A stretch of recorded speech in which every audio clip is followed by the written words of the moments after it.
you're experiencing audio desync issues in EASC25, follow these simple steps to help resolve the problem. This guide will walk you through the process of disabling features that may be causing the audio lag. Step 1. Access Game Settings. Open EASC25 and navigate to the main menu. Look for the Settings option, usually found in the Options or Menu section of the game. Step 2. Adjust Audio Settings. Within the Settings menu, find the Audio tab. Here, you will see various audio options that can be adjusted. Look for any settings related to audio output or synchronization. Step 3. Disable Voice Chat. If voice chat is enabled, it may contribute to audio desync. Locate the voice chat option in the audio settings and turn it off to see if this resolves the issue. Step 4. Change audio output. Check the audio output settings.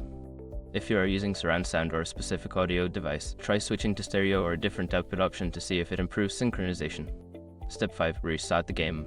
After making changes to the audio settings, exit the game completely and restart it. This will ensure that all changes take effect and may help resolve any lingering audio desync issues.